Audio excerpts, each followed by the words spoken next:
আর এই মুহূর্তে দাঁড়িয়ে সমস্ত গুরুত্বপূর্ণ খবরের আপডেট আমরা নেব আমাদের রিপোর্টারদের থেকে। অন দ্য স্পট দেবেন সমস্ত খবরের গুরুত্বপূর্ণ একদম ডিটেল আপডেট। 3 প্রতিনিধি এই মুহূর্তে আমাদের সঙ্গে রয়েছেন। আমাদের সঙ্গে রয়েছেন সায়ন্ত, আমাদের সঙ্গে রয়েছেন সুমন মহাপাত্র এবং হিমাদ্রি আমাদের সঙ্গে রয়েছেন। সমস্ত খবরের আপডেট নেব। তবে এই মুহূর্তে দাঁড়িয়ে একটা বড় খবর ব্রেক করছে TV9 বাংলা। লোকসভা ভোটের আগে দেশে চালু হবে CAA, এমনটাই দাবি করেছেন স্বরাষ্ট্র মন্ত্রকের এক আধিকারিক। দাবি সংবাদ সংস্থা PTI সূত্রের দাবি, স্বরাষ্ট্র মন্ত্রকের ওই আধিকারিক জানিয়েছেন লোকসভা ভোট ঘোষণার আগেই তৈরি হয়ে যাবে ধারা। 2015-র আগে প্রতিবেশী দেশ বাংলাদেশ, পাকিস্তান, আফগানিস্তান থেকে আসা অমুসলিম শরণার্থীদের নাগরিকত্ব দেওয়া হবে। কি জানা যাচ্ছে এই মুহূর্তে দাঁড়িয়ে? বড় খবরের আপডেট নেব আমাদের প্রতিনিধি জ্যোতির্ময় কর্মকার রয়েছেন টেলিফোন লাইনে। জ্যোতির্ময়, দেখো, এর আগে কেন্দ্রীয় স্বরাষ্ট্রমন্ত্রী অমিত শাহ এবং তার পাশাপাশি একাধিক কেন্দ্রীয় মন্ত্রী এমনকি বিজেপি নেতারা তারা দাবি করেছিলেন যে যত দ্রুত সম্ভব এই নাগরিকত্ব আইন তার ধারা বিজ্ঞপ্তি জারি হয়ে যাবে, অর্থাৎ তার ধারা তৈরি হয়ে যাবে এবং তা লাগু হতে চলেছে। এবারে যেটা গুরুত্বপূর্ণ বিষয়, স্বরাষ্ট্র মন্ত্রকের অফিসিয়াল সোর্সেস থেকে দাবি করা হয়েছে যে লোকসভা নির্বাচনের আগেই এই ধারা তৈরি হয়ে যাবে বা বিজ্ঞপ্তি জারি হয়ে যাবে। ইতিমধ্যেই সংশোধিত নাগরিকত্ব আইন 2019 সালে আমরা দেখেছি যে পাশ হয়ে গিয়েছে সংসদে এবং তারপরে দেশ জুড়ে বিক্ষোভ শুরু হয়, কিন্তু তারপর থেকে আজ পর্যন্ত এখনো এই নতুন আইনের ধারা কি হবে অর্থাৎ তার ডিটেলস এখনো পর্যন্ত স্পষ্ট নয়। ফলত লোকসভা নির্বাচনের আগে যখন স্বরাষ্ট্র মন্ত্রকের তরফ থেকে দাবি করা হচ্ছে এবং অফিসিয়াল সোর্সেস থেকে দাবি করা হচ্ছে যে এই আইনের ধারা তৈরি হয়ে যাবে, তার পলিটিক্যাল ইমপ্লিকেশন যথেষ্ট। কারণ বিরোধী দলগুলোর কেউ অভিযোগ করছে যে এটা লোকসভা নির্বাচনের আগে আরো একবার কার্যত হাওয়া গরম করার জন্যই এই ধরনের দাবি করা হচ্ছে। কিন্তু অফিসিয়াল লেভেলে এখনো পর্যন্ত কি পদক্ষেপ হতে চলেছে, কবে এই নোটিফিকেশন জারি হবে, সেই সংক্রান্ত এখনো পর্যন্ত কোনো নির্দিষ্ট তারিখ জানানো হয়নি। বেশ, আমাদের নজর থাকবে এই মুহূর্তে দাঁড়িয়ে বড় খবর জ্যোতির্ময়। তবে এই নিয়ে আমরা মিমি দেখেছিলাম, আমরা অমিত শাহ, স্বরাষ্ট্রমন্ত্রী অমিত শাহ তিনি এই বিষয়ে বক্তব্য রেখেছিলেন, যদিও পাল্টা উত্তর এসেছিল মুখ্যমন্ত্রী মমতা বন্দ্যোপাধ্যায়ের কাছ থেকে। আমরা শুনবো।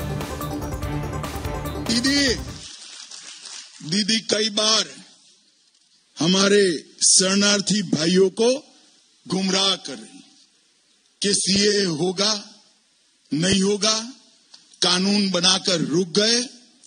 आज मैं आप सबके सामने कहकर जाता हूं, सीए इस देश का कानून है, इसको कोई रोक नहीं सकता, सबको नागरिकता मिलने वाली है।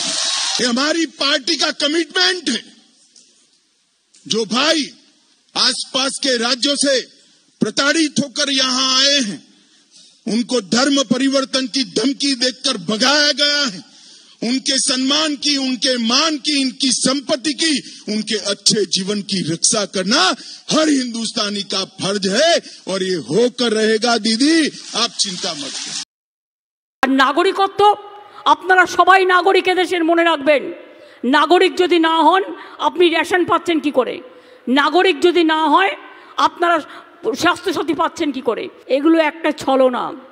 আগে সিটিজেনশিপ কার্ড ডিএমদের হাতে ছিল, এখন কেড়ে নিয়েছে রাজনীতি করার জন্য, সমাজে ভাগ করার জন্য। বলছে একে দেবো ওকে দেবো না। এটা তো করা উচিত নয়। করলে তুমি সবার জন্যই করো। এই মুহূর্তে দাঁড়িয়ে আমরা স্বরাষ্ট্রমন্ত্রী অমিত শাহ এবং পাল্টা মুখ্যমন্ত্রী মমতা বন্দ্যোপাধ্যায় CAA নিয়ে বক্তব্য শোনালাম। এবং এই মুহূর্তে দাঁড়িয়ে যেটা বড় খবর, PTI সূত্রে, স্বরাষ্ট্র মন্ত্রকের যে আধিকারিকের সূত্রে জানা যাচ্ছে যে লোকসভা নির্বাচনের আগে স্বরাষ্ট্র মন্ত্রকের এক আধিকারিকের দাবিতেই কিন্তু এই জল্পনা, CAA বিল পাস।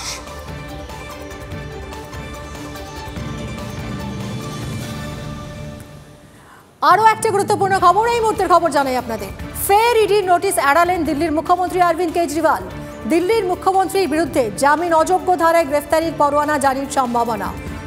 সূত্রের খবর, গ্রেফতারির পরোয়ানা জারি করতে আদালতের দ্বারস্থ হতে পারে ইডি। আমরা কথা বলবো আমাদের প্রতিনিধি সায়ন্ত ভট্টাচার্যের সঙ্গে। সায়ন্ত, এই নিয়ে তৃতীয়বার ইডির ডাকে সাড়া দিলেন না অরবিন্দ কেজরিওয়াল। তার পক্ষ থেকে কি বলা হচ্ছে? কেন তিনি তাকে বারবার ইডি ডাকছে, তিনি যাচ্ছেন না? তিনি কি কোথাও গ্রেফতারির আশঙ্কা করছেন? একদমই, তিনি কিন্তু এই আবগারি দুর্নীতি মামলায় গ্রেপ্তারির আশঙ্কা করছেন। আর সেই কারণে কিন্তু এই নিয়ে তৃতীয়বার নোটিশ হাজিরা এড়ালেন এবং যেটা আপের তরফে অফিসিয়ালি তাদের মুখপাত্র জানিয়েছেন যে এই যে নোটিশ পাঠানো হয়েছে ইডির তরফে তা সম্পূর্ণ বেআইনি এবং তাতে বেআইনি যেই কারণে তিনি উপস্থিত হতে পারছেন না। অরবিন্দ কেজরিওয়াল কোঅপারেট করতে চান ইডি আধিকারিকদের সঙ্গে, কিন্তু পুরো এই ডাকটা হচ্ছে বেআইনি আর সেই কারণে তিনি হাজির হবেন না। ইলেকশন ক্যাম্পেনিং থেকে তাকে যাতে বিরত রাখা যায় সেই কারণেই ইডির তরফে কিন্তু এই নোটিশ দেওয়া হয়েছিল হাজির থাকার জন্য। অবশ্যই তিনি আজ যেটা জানানো হয়েছে আপের তরফে অরবিন্দ কেজরিওয়াল দিল্লির মুখ্যমন্ত্রী তিনি যাচ্ছেন না আবগারি দুর্নীতি মামলায় হাজিরা ইডির কাছে হাজিরা দিতে। তবে যেটা ইডির তরফে জানানো হয়েছে যে বারবার করে এই যে হাজিরা দিচ্ছেন না তার জন্য কিন্তু তারা কোর্টের দ্বারস্থ হতে পারেন। এই গ্রেপ্তারি অযোগ্য জামিন অযোগ্য পরোয়ানা নিয়ে তারা কিন্তু কোর্টের দ্বারস্থ হতে পারেন। কোর্টের থেকে তারা অনুমতি নিয়ে অরবিন্দ কেজরিওয়ালের বিরুদ্ধে কিন্তু নোটিশ জারি করতে পারেন। সেই জায়গায় দাঁড়িয়ে আপ কি করে, আপ আইনি পথে যাবে না কোনো আন্দোলন যাবে সেটাই কিন্তু এখন দেখা। যদিও আবগারি দুর্নীতি মামলায় ইতিমধ্যেই আপের দুই নেতা মনীষ সিসোদিয়া এবং সঞ্জয় সিংকে গ্রেপ্তার করা হয়েছে, সেই জায়গায় দাঁড়িয়ে কোথাও অরবিন্দ কেজরিওয়াল হাজিরা দিলেই তাকে গ্রেপ্তার করা হতে পারে এই আশঙ্কাতে ভুগছেন আপের শীর্ষ আধিকারিকরা। বেশ, অনেক ধন্যবাদ সায়ন্ত, সঙ্গে থাকো। তবে আরো একটা গুরুত্বপূর্ণ খবরের আপডেট আপনাদের দিয়ে রাখতে চাইবো। লিপস এন্ড বাউন্স নিয়ে আদালতে রিপোর্ট পেশ ইডির। এই মামলায় সংস্থার 7.5 কোটি টাকা মূল্যের 8টি সম্পত্তি বাজেয়াপ্ত করার প্রক্রিয়া শুরু হয়েছে। যাদের নাম এসেছে তাদের জিজ্ঞাসাবাদ করা হচ্ছে।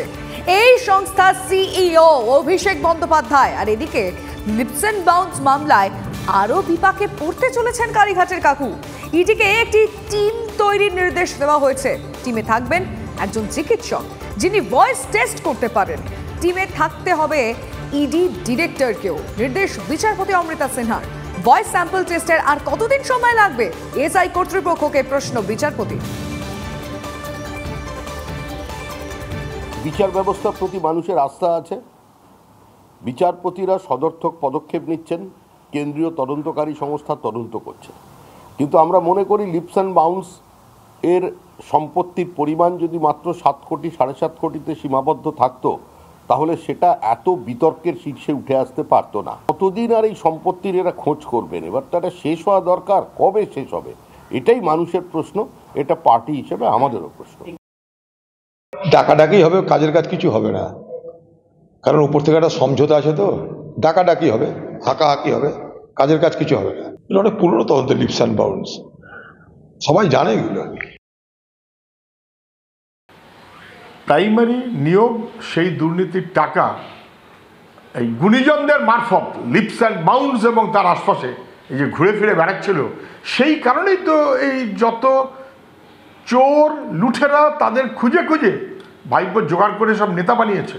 টাকা এবং লুট ইডি শেষমেশ অন্তত একটা প্রক্রিয়া শুরু করলো, কিন্তু প্রচুর লেট, বহু সময় দিল টাকা পয়সা ম্যানেজ করে নেবার জন্য। দিল্লির নির্দেশে কিনাই বলতে পারবো না। কনসার্ন এজেন্সির কথা ধ্রুব সত্য সেটা মনে করার কোনো কারণ নেই, কারণ এজেন্সি প্রথম দিকটায় এই ধরনের কিছু জামিন আটকানো, বাজেয়াপ্ত করা, অমুক করা তমুক করা, এই ধরনের এমন একটা প্রচার, একটা মহল তৈরি করে যাতে একটা নেতিবাচক ধারণা তৈরি করা যায়। কিন্তু যত বিচার প্রক্রিয়ার প্রপার ট্রায়াল এগোতে থাকে কোর্টে, তাতে এগুলো ক্রমশ স্পষ্ট হতে থাকে। ফলে ইডি কি বলছে সেটাই ধ্রুব সত্য, এটা ভাবার কোনো কারণ নেই।